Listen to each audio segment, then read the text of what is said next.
Hey, in today's video, I'm gonna go over the last part of our invite optimization campaigns, and which are incentives. Let's jump straight in. So here you see we covered all the 6 parts, and incentives is uh, sort of the last and probably the biggest part we can do to optimize our campaigns.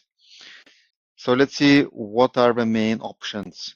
So the main thing you want to answer yourself when you want to start using incentives for your campaigns is how you want to motivate your customers to leave you a review. And here are the 3 main parts, not the only incentives. You can probably create your own type of incentive depending on what your customers engage with, what motivates them. So this is something you need to answer for yourself. But in general, we see among our customers, these 3 ones are the most common. So future discount. So you offer a voucher in exchange for review, usually for claiming for any future purchase. It also helps you to stimulate the repurchase rate as well. So it serves dual purpose. The other one is like free product samples. This is less common, and usually it's more, we see this more promoted in US market for tools like Power Reviews or Bazaar Voice. We tend to incorporate in the product. The main idea is that you give away product in exchange for people leaving a review. And the last part is a giveaway lottery draft where you basically organize a contest for all people that leave a review, and then you draw out of those people that left a review a prize, and then ideally you should also announce it to them to make it like transparent. So yeah, so these are like 3 main incentives, and you can combine them, which we'll see in a bit. So let me go over them. Before I dig deep into incentives overall, I do want to mention that there are some rules, especially this very explicit rules on Trustpilot. We don't really like people, like especially brands, giving incentives to their customers, as we claim to be like a fully transparent and non-incentivized platform. So yeah, you have to keep in mind this point, because if Trustpilot finds out that you're using incentives, especially for the service reviews, can take some action and try to either show some banner on your profile, or in worst case, we could also maybe take down your profile. Which in some cases may be even good if you have a lot of negative reviews, but in some cases we might just take down all the positive reviews if we suspect that we are incentivized. So that could bring you down very again. So yeah, so these are the points to disclaimer before we go into detail, but let's look at some of incentives. So here is an example of some campaigns that we run for actual customers. So for example, and this is like a little bit cliche incentive. You probably don't want to run it for like for all the time. Not that people get saturated of discounts and it's tend to not work again. So my suggestion is to use only on some part of customers, usually with segmented customers. And then when you know that we're more likely to be satisfied customers to bring more positive views, it's just a little of a boost of to give them like more reason than just a positive experience to leave a review, and then we get something in exchange. Also, it helps if you increase your repurchase rate. So yeah, so just adding like a discount coupon, and then ideally your platform would be able to support the responding to customers once we leave a review. So in Stockton case, for example, we have ability to pull all the reviews, and then if we see that a customer that was in an incentive campaign left a review, then we can automatically send them like a discount coupon that was promised initially.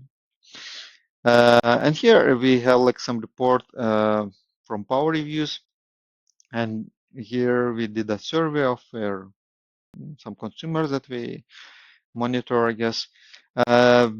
What we checked is what are the main motivators for leaving a review. And in first place, we claim it's a positive experience, but I would probably argue that it's probably not the main thing, because if you go to any like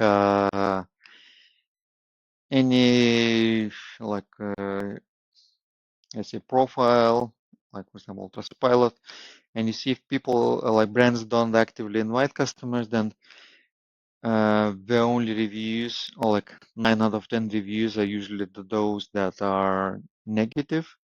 So I would say negative experiences were probably by far the major factor for motivating people to leave a review, and then positive experiences probably, unless it's like super positive, it's probably will be like maybe 20% or so.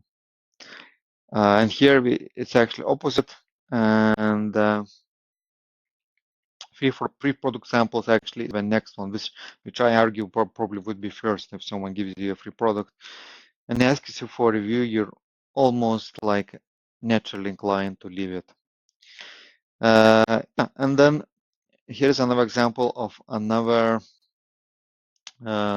let's say template we also use for actual customers for running the lottery draft campaign. And here how it works is this a little bit more manual, because it's it depends on the platform, but usually for platforms that we run, it's almost impossible to track the people how left a review. So what we do is we ask people to share a link or a screenshot of a review, and then usually the support agent would compile a list and verify reviews, and then we would create like hopefully a transparent draft of drawing the price. But the main thing that is the price should be motivating enough for people to be able to draw to take action. And then once we do, you should communicate as well that the price was drawn, and then just thank everyone that left a review. And ideally, you also want to give something also for these people that left a review, so we are motivated to like participate again if you organize similar incentives in the future, because otherwise this is like one-time campaign, and you likely it will work a lot less for in the future. But yeah, here are the results that we had. So as you can see, for one platform that we tested, this we didn't had. We just tried using the regular campaign or no incentives, and it was not really working. So we get like one or two reviews per month. And after we ran this incentive campaign, we got like 100x response rate. So it was really working a lot more than just like a regular campaign. So yeah, so that's the sweepstakes. And I just want to mention also why incentives are good, and why you sometimes want to use them, especially if you want to speed up reviews for certain products. So product reviews is a less sort of regulated market, especially even if you use something like Trustpilot. If you use incentive for getting product reviews, especially targeted segment reviews, target the customers to leave a product review, then it's not very likely that we would go after you for this, because it's the reviews that usually show on the products, and it doesn't impact the Trustpilot score, which we try to protect a lot. So the main motivator, again, this is a little bit a grain of salt, given this is survey done by a review platform.